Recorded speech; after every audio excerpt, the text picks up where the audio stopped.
할렐루야. 네, 우리 앞뒤 좌우에 계신 분들에게 함께 인사하겠습니다. 은혜와 평강이 넘칠지어다.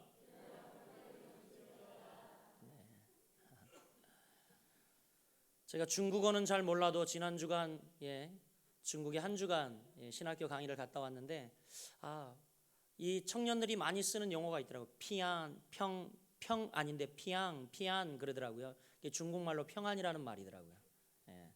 왜냐하면 늘 언제나 공안에게 들키면 이제 예배도 못 드리고 쫓겨가야 하고 흩어져야 하고, 작년에도 3번 무려 피하여 이사를 하면서 감사하게도 제가 도착한 날부터 하나님께서 눈을 펑펑 내려주셔서 비행기도 늦게 도착했지만 공안이 절대 움직일 수 없도록 한 주간 공안에 발을 묶어 놓아서 아주 평안하게 신학교에서 일주일 내내 말씀을 그들과 깊이 묵상하며 지냈습니다. 주의 평안, 여러분 우리에게 얼마나 감사한지. 지금도 여러분 1초 지날 때마다 30명씩 인류가 죽고 있는데, 그 가운데 하루면 120만이 여러분 사라지는데, 그 가운데 우리가 이렇게 건재한 것은 주님의 놀라운 평안이 우리에게 있기 때문입니다. 우리 앞뒤 좌우에 계신 분들에게 함께 다시 한번 선포합니다.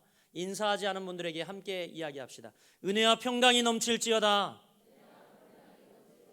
아멘. 이제 여러분 약 한 달 동안 쉬었다가 다시 고린도전서 강해를 합니다. 오늘 본문의 말씀을 가지고 우리 몸의 주인은 하나님이라는 제목으로 함께 말씀의 은혜를 나누고자 합니다. 여러분, 우리 몸은 하나입니다. 그렇죠? 단 하나뿐인 이 몸, 이것을 어떻게 사용하느냐에 따라서 어떤 사람은 바른 사람, 어떤 사람은 악한 사람, 이렇게 구분을 합니다. 그래서 우리 몸의 쓰임새에 따라서 그 삶이 어떤 이들은 성공적인 인생이 될 수도 있고, 어떤 인생은 실패한 인생도 되기도 합니다. 그런데 우리 몸은요, 특징이 마음과 생각의 지배를 받는다는 겁니다. 우리 몸은 마음과 우리의 생각의 지배를 받습니다. 그래서 우리 마음과 생각, 어떤 것을 갖고 있느냐에 따라 그 몸이 바르게 사용될 수도 있고, 그리고 악하게 사용될 수도 있다라는 것입니다. 우리가 바라기는 누구나 좋은 마음 갖기를 원하죠. 그리고 바른 마음과 바른 생각 갖고 바르게 살아서 칭찬받고 살고자 하는 것이 인간의 욕구입니다. 하지만 문제는 우리의 그 마음과 생각이 때를 따라 변화를 일으킨다는 겁니다. 그래서 때로는 잘못된 마음과 생각, 또 잘못된 감정에 따라 그 몸을 바르게 사용하지 못할 때가 많이 있다라는 것입니다. 호세아 선지자가 그 부분을 잘 지적했습니다. 호세아 5장 4절 말씀에 보면 이렇게 이야기합니다. 그들의 행위가 그들로 자기 하나님에게 돌아가지 못하게 하나니 이는 음란한 마음이 그 속에 있어 여호와를 알지 못하는 까닭이라. 이렇게 이야기를 합니다.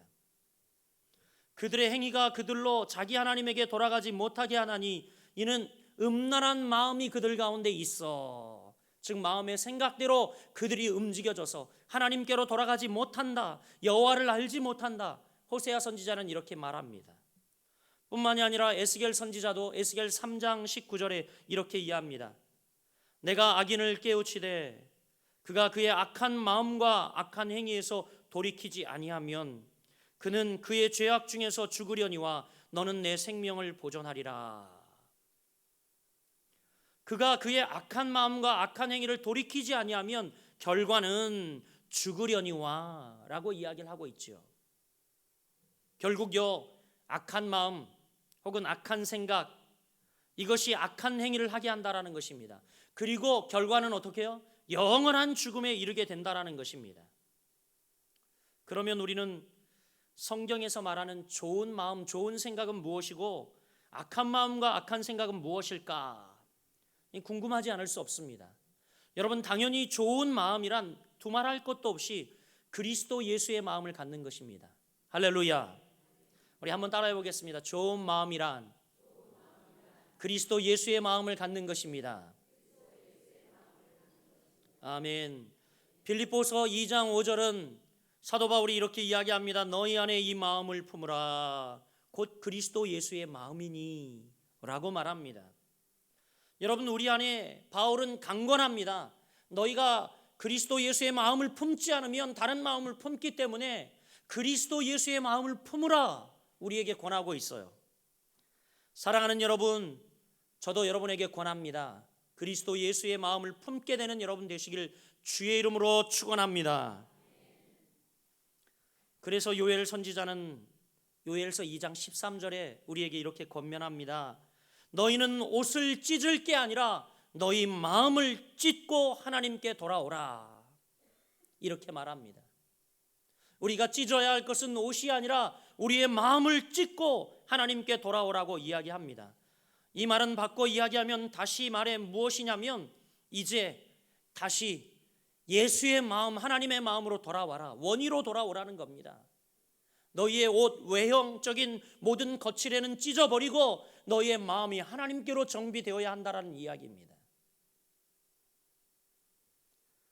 사도 바울은 로마서 12장 2절에 그래서 이렇게 이야기합니다. 너희는 이 세대를 본받지 말고 오직 마음을 새롭게 함으로 변화를 받아 하나님의 선하시고 기뻐하시고 온전하신 뜻이 무엇인지 분별하도록 하라.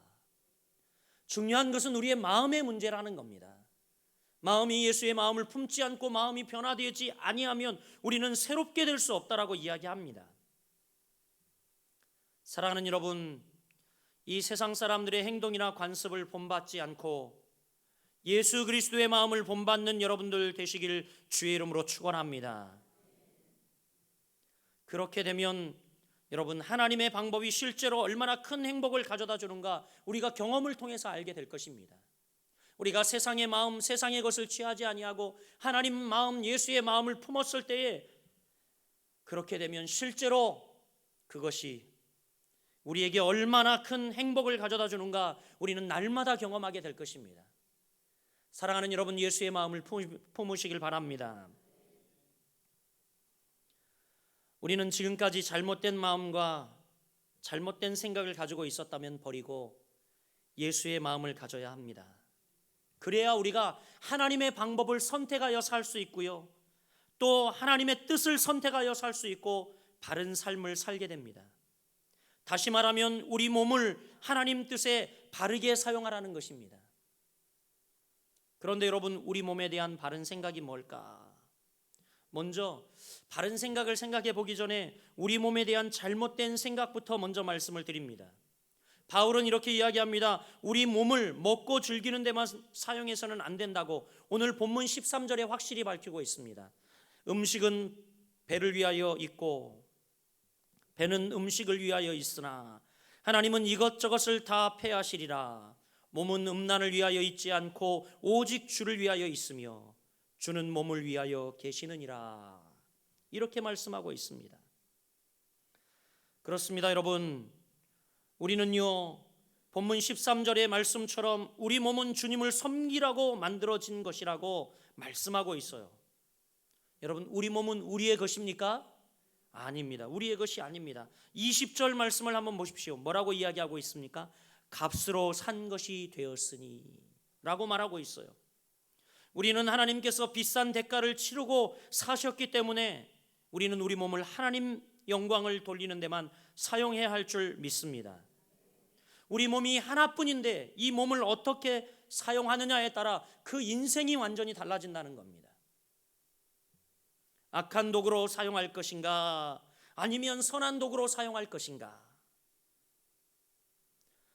누구나 여러분 원하는 바는 선하게 사용되어서 칭찬받고 사랑받으며 살아가기를 바라고 있습니다. 하지만 우리는 그렇지 못할 때가 더 많이 있다라는 것입니다. 사도 바울은 오늘 6장 19절 뭐라고 이야기합니까? 우리 몸은 하나님께서 주신 성령의 전이다 라고 말씀하고 있어요. 그러나 우리의 몸을 성령께 맡기지 못하고 내 마음대로 사용할 때가 더 많이 있음을 고린도 교회 교인들에게 권면하고 있습니다. 이들이 분쟁하고 다투고 그리고 또한 이들이 정말 정욕과 자기의 욕심에 물들어 교회를 혼탁하게 하고 있는 그 모습을 보며 바울이 지금 이야기하고 있는 거예요. 우리의 몸이 하나님께서 주신 성령의 전임을 너희가 알지 못하느냐? 여러분, 우리는 우리의 몸을 잘못 사용할 때가 많이 있습니다. 그 일례로 사무엘 3장에 보면 망하는 집과 흥하는 집을 분명하게 보여주고 있습니다. 엘리 제사장 집은 쓰러지고 사무엘의 집은 점점 일어서고 있습니다. 여러분, 엘리 제사장 집이 망한 이유가 뭡니까? 그가 그 자식들을 바로 가르치지 못했습니다. 그의 자식들이 하나님께 바치는 번제물을 잡아먹도록 그냥 두었습니다. 백성들이 하나님께 정성껏 제물을 바치면 그 아들인 홈리와 비느하스는 그 중에서 가장 좋은 것을 제일 먼저 골라 먹었습니다. 뿐만이 아니라 그 아들들은 회막에서 일하는 여자들의 몸까지 건드려 놓았어요. 그래서 하나님은 사무엘상 3장 13절에 보면 그 가정을 뭐라고 이야기합니까? 내가 그의 집을 영원토록 심판하겠다고 그에게 말한 것은 그가 아는 죄악 때문이니 이는 그가 자기의 아들들이 저주를 자청하되 금하지 아니하였음이라. 이렇게 말하고 있습니다. 여러분, 엘리의 자식들이 내게 범죄한 줄을 알면서도 그들의 악행을 막지 않았다. 그래서 나는 이제 너희 집안을 싹 쓸어버리겠다 라고 말씀하시는 하나님의 정말 무서운 심판의 말씀입니다. 그런데 여러분, 이 3장에는요 같이 사무엘의 이야기가 등장하고 있습니다. 엘리 제사장을 도와가며 제사장의 일을 정성껏 수행하고 그리고 또한 그는 하나님을 기쁘게 했다라고 말씀하고 있습니다. 여러분, 사무엘이 얼마나 마음을 다해 주님을 섬겼는지 이 사무엘상 3장 19절 말씀에 보면 이렇게 이야기합니다. 사무엘이 자라매 여호와께서 그와 함께 계셔서 그의 말이 하나도 땅에 떨어지지 않게 하시니 라고 말씀하고 있어요. 여러분, 현대어 말로 좀 바꿔보면 이게 무슨 이야기냐면 여호와께서 사무엘과 항상 늘 함께 계셔서 그가 말한 것은 그대로 다 이루어지게 하셨다, 이 이야기입니다. 저는 여러분에게도 이런 은혜가 임하기를 주의 이름으로 축원합니다. 그래서 이스라엘 백성들은 이제 사무엘을 보면서 그가 비로소 여호와께서 그를 예언자로 세우신 줄을 20절 말씀에 보면 모두가 알았다, 모든 백성이 알았다 라고 말합니다. 이처럼 여러분, 사무엘 3장에는 엘리 제사장의 아들들과 사무엘의 아주 대조적인 모습을 보여주고 있습니다. 엘리 제사장의 아들들은 아버지를 이어 제사장 직분을 감당해야 할 사람들이었습니다. 그런데 그들은요 먹고 즐기는 일에만 빠져 있습니다. 심지어 회막에서 일하는 여자들까지 겁탈하는 범죄를 행하고 있어요. 반면 사무엘은 자기의 몸을 아끼지 아니하고 제사장의 일을 도왔습니다. 그리고 그는 성소 옆에 있는 법궤 옆에다가 자리를 정하고 누워 잤습니다. 이 법궤는 하나님의 임재, 하나님을 상징하고 있습니다. 늘 그의 잠자리는 바로 그 법궤 옆이었어요. 그러니까 사무엘은 늘 하나님을 곁에 두고 싶었고 또 하나님의 뜻대로 살려고 노력했던 종이었다라는 것입니다. 여러분, 우리는 어떻습니까? 지난 한 해의 삶을 돌아보면서 사무엘처럼 우리 자신의 몸을 아끼지 아니하고 주의 일에 힘썼는가? 아니면 먹고 사는 일에만 힘쓰고 애썼나? 여러분, 우리가 우리 모습을 살펴봐야 할 줄 믿습니다. 우리는 이 자리에 분명히 해두어야 할 것이 있습니다. 그것은 사무엘처럼 살면 그 가정과 그 자신이 삽니다. 반면 여러분, 엘리 제사장의 아들들처럼 살면 틀림없이 그 가정은 망하기 나름입니다. 마련입니다. 안타깝게도 우리 주변에는 잘못된 마음과 생각의 지배를 받아서 그 몸을 잘못 사용하는 경우가 많이 있는 것을 봅니다. 먹는 일과 즐기는 일을 아주 중요하게 여기고 그것을 위해 사는 사람들처럼 보이는 많은 이들이 있어요. 마치 먹자고 태어난 사람들처럼 먹는 일에만 전념하고 삽니다. 여러분, 엘리 제사장들의 아들들은 얼마나 식탐을 했으면 재물까지 훔쳐먹었을까요? 여러분, 열심히 일을 해서 돈을 버는 것도 굉장히 중요합니다. 하지만 더 중요한 것이 무엇인 줄 아십니까? 더 중요한 것은 그 번 돈을 얼마나 값있게 쓸 수 있는가, 이것이 문제입니다. 저는 이번 중국 선교를 이제 가려고 준비하는데 가기 전날 우리 청년부 한 자매가 찾아왔어요. 뭐 벌이도 시원찮고 불규칙적인 자매입니다. 그런데 저에게 와서 그런 이야기를 하는 거예요. 목사님, 제 마음에 감동을 주셔서 목사님이 거기에 있는 신학생들과 함께 같이 한 끼 식사를 좀 했으면 좋겠습니다. 그리고 마음에 감동을 주신 대로 중국 돈 528원을 담아왔어요. 하나님이 감동을 주신 금액이고 이것을 그들을 위해 썼으면 좋겠다라는 마음을 가지고 왔어요. 같이 아무도 보지 않는 곳에서 기도했어요. 그리고 자매도 저도 그 하나님의 마음이 우리에게 읽혀진 바 되어서 드리는 그 아름다운 마음을 보시고 감동을 줘 저도 울고 그 자매도 울었습니다. 여러분, 큰 돈은 아니었습니다. 그런데 그 돈 가지고 다 섬길 수도 없었어요. 제가 그 배를 보탰죠. 그리고 거기에 있는 신학생들 하루 조선족이 운영하는 식당에 가서 삼겹살을 마음껏 먹으라고 그랬습니다. 학교 생긴 이래 처음이었다고 합니다. 그들이 격려받고 고향을 떠나고 저 동북부 정말 그 객지에서 어떻게 이렇게 열악한 환경 속에서 공부하나 그랬는데 그들은 너무 즐겁게 공부하는 거예요. 나중에 비밀을 알았는데 걔네 집에 가면 더 심하다는 거예요. 그 집은 이 학생들의 집을 가면 움막이라는 겁니다. 움막. 그러니까 여러분 그 신학교 차디찬 콘크리트 바닥에서 공부하고 그 같은 공간에서 세 칸 나눠서 이쪽은 여자 이쪽은 남자 자고 그리고 뜨거운 물도 나오지 않아서 세면도 제대로 하지 못하고 변기의 물도 제대로 흘려보낼 수 없는 그곳에서 살면서도 그들은 행복한 거예요. 그들을 구원하신 예수 그리스도 때문에.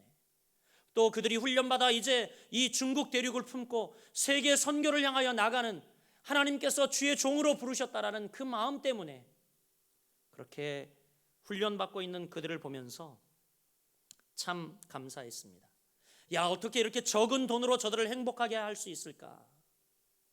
하나님이 내게 더 주신다면 더 많이 나눠줄 텐데 그런 생각을 하고 돌아왔습니다.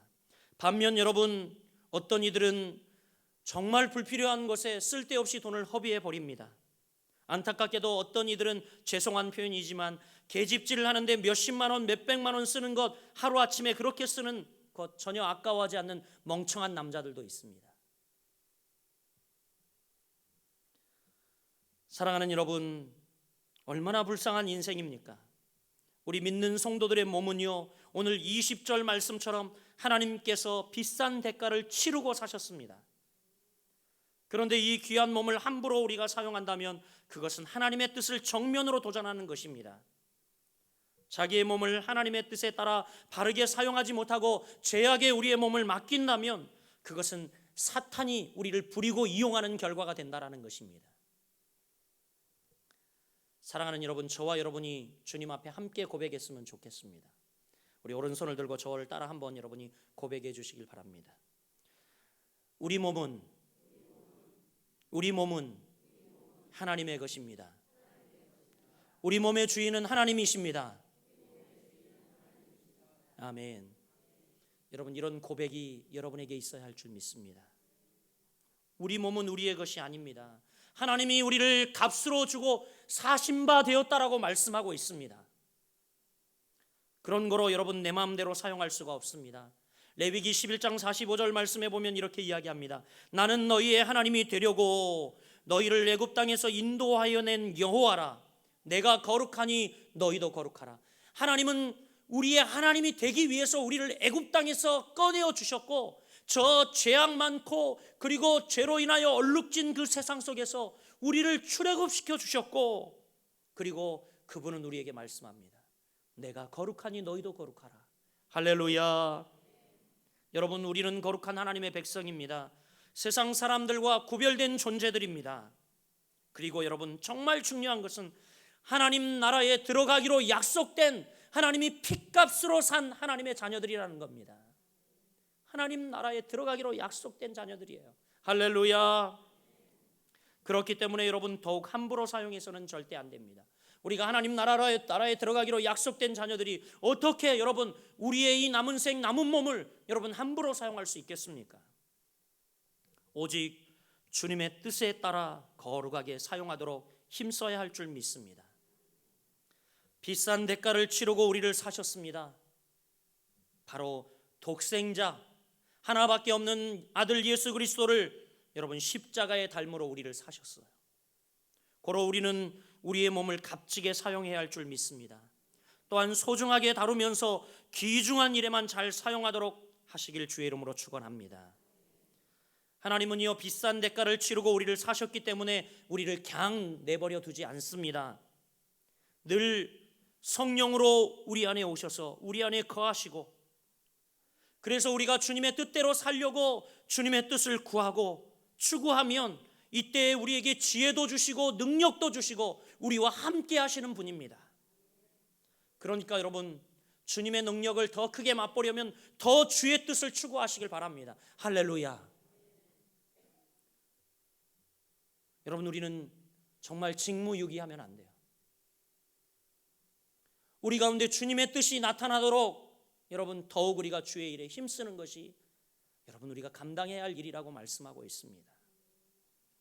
하나님은 우리 몸을 주의 뜻대로 사용하기를 원하고 계십니다. 여러분도 아마 뉴스를 통해서 보셨지만 1968년 1월 21일 청와대를 습격해서 박정희 대통령을 죽이겠다고 넘어왔던 북한의 124 부대원들이 있습니다. 31명이 넘어왔죠. 그때 모두 죽고 누구만 살았습니까? 김신조 씨라는 사람만 살았어요. 그런데 제가 몇 해 전 뉴스를 보다 깜짝 놀랐는데 김신조 씨가 여러분 목사가 되었다는 겁니다. 목사가 되었다는 겁니다. 그때 여러분 제가 든 생각이 있어요. 아니 김신조 씨까지 들어 쓰시는 하나님, 하물며 하나님께서는 우리를 쓰시기 위해서 얼마나 애타게 기다리고 계실까? 여러분 우리가 이런 고백을 주 앞에 드리길 원합니다. 주여 제가 주님 뜻대로 쓰임받기를 원합니다. 주님은 이 말을 간절히 우리에게 원하고 계실 줄 믿습니다.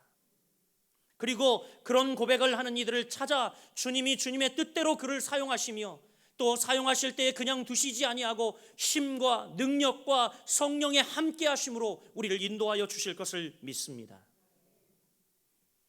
그러기에 여러분에게 어떤 일이 일단 맡겨지면 최선을 다한 후에 그 일을 깨끗이 마무리 짓고 하나님께 영광을 돌리시길 바랍니다. 저는 사무엘이 바로 그런 사람이었다고 생각합니다. 하나님은 그런 사람을 그리스도와 한 몸이 되게 하시고 말씀으로 가르쳐서 주의 뜻을 이루게 친히 인도하여 주십니다. 법궤 옆에서 자는 사무엘 가운데 하나님이 나타나셔서 사무엘을 부르시지 않습니까? 그 어린 사무엘을 부릅니다. 사무엘아 사무엘아 부릅니다. 뭐예요 여러분? 하나님이 주의 뜻대로 자신을 드리며 하나님께 드려지기를 서원했던 그 사무엘을 통하여 하나님의 일을 하시기 위해서 그를 이제 콜링하고 그를 다루고 그에게 방법을 일러주고 그를 인도하시겠다라는 하나님의 언약의 사인이죠. 저는 여러분이 주여 나를 사용하여 주옵소서 하는 고백을 드릴 때에 하나님의 귀한 음성이 여러분의 이름을 부르며 여러분을 인도하기를 주의 이름으로 축복합니다. 사랑하는 여러분, 우리의 몸을 어떻게 사용하느냐에 따라 영원히 사는 길과 영원히 죽는 길로 판가름이 나게 됩니다. 우리의 몸은 한번 사용하게 되면 더 이상 사용이 불가능합니다. 그렇죠 여러분, 일생을 마치면 그것으로 끝나지 아이고 잘못 살았네 그리고 다시 되짚어 살 수 있습니까 여러분? 아니요, 천만에요. 그럴 수 없습니다. 한번 잘못 사용하게 되면 영원히 후회하게 됩니다. 그러니까 우리는 우리의 몸과 마음을 신중하게 잘 사용해야 할 줄 믿습니다. 어떻게 해요 여러분? 우선 우리의 잘못된 생각을 고쳐야 합니다. 우리의 잘못된 이 생각. 우리의 몸은 먹거나 즐기기 위한 도구가 아닙니다. 배를 채우기 위해 우리가 사는 것이 아닙니다. 포만감이나 육신의 쾌락을 위해서 우리가 사는 것이 아닙니다. 우리의 몸은 내 것이 아니고 하나님의 것입니다. 할렐루야. 우리의 몸이 내 것이라는 생각을 우리는 버려야 합니다. 하나님께서 당신의 뜻을 이루시기 위해서 우리를 지으시고 만드셨다는 겁니다. 얼마나 계획적으로 하나님이 우리를 만드셨는지, 인류의 이 많은 이들이 살아가지만 다른 형상, 다른 모습, 다른 기질, 다른 은사, 다른 열정, 이것을 가지고 우리 각 사람을 다 다르게 만드셨어요. 하나님의 뜻대로 우리를 사용하자. 따라 여러분, 우리는 우리의 잘못된 생각을 우선 고쳐야 하나님께서 우리를 사용하십니다. 또 여러분, 우리는 우리 몸을 주님께 바치고 주님과 하나가 되어야 합니다. 할렐루야. 우리 몸은 주님을 섬기라고 만들어진 존재입니다. 이 뜻을 바로 깨닫고 그대로 살면 우리는 거룩한 하나님의 백성이 될 수 있습니다. 그러나 이 뜻을 저버리거나 잊어버리게 되면 멸망을 당할 수밖에 없습니다. 그래서 언제나 하나님을 우리 마음 가운데 모시고 살아야 합니다.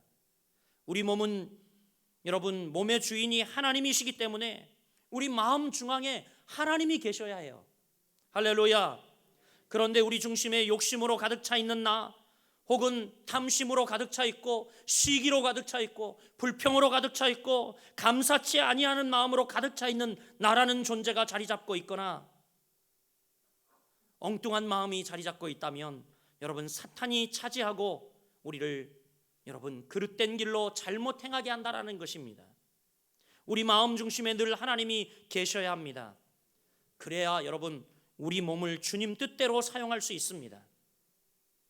사랑하는 여러분, 오늘 그러기 위해서 사무엘처럼 하나님 곁에 사는 삶, 이 말은 뭡니까? 예배와 말씀을 보며 기도하는 이 생활들이 날마다 계속되어지는 여러분들이 되시길 주의 이름으로 축원합니다. 하나님 곁에 선 여러분들, 바울 곁에서 바울 사역을 도왔던 수많은 종들이 있었듯이 하나님 곁에서 지금도 하나님의 사역을 돕는, 하나님의 마음을 읽어 그 마음을 시원케 해드리는 많은 종들이 우리 거룩한 빛 성광교회 성도들이 되시길 주의 이름으로 축원합니다. 그런 장로님들이 되시길 축원합니다. 그런 권사님들이 되기를 축원합니다. 그런 집사님들, 그런 성도님들 되시기를 주의 이름으로 축원합니다. 이제 여러분 말씀을 맺으려고 합니다. 오늘 여러분 20절 말씀은 우리가 죽으나 사나 하나님의 영광만을 위해 살아야 한다라고 이야기합니다. 왜요? 우리는 값으로 산 존재가 되었기 때문에 그렇습니다. 사랑하는 여러분, 이 시간 저와 여러분이 함께 하나님 앞에 결단했으면 좋겠습니다. 하나님, 지난 1년을 돌아보며 내가 허투루 살았습니까? 이제 남은 한 달만이라도 하나님 영광을 위해 살게 하시고 남은 나의 모든 인생이 하나님의 영광을 위해 사는 존재가 되게 하여 주옵소서. 그래야 값진 인생, 그래야 하나님께서 값으로 산 이 인생이 하나님 앞에 갈 때에 부끄럽지 않습니다. 하나님 백성다운 삶을 살도록 아버지 하나님, 내 안에 하나님의 영을 회복시켜 주시고 구원의 즐거움을 회복시켜 주옵소서. 날마다 하나님 앞에 구하며 여러분 앞에 이제 남은 생애 가운데 이러한 결단으로 살아 승리하는 여러분들 되시길 주님의 이름으로 간절히 축원드립니다.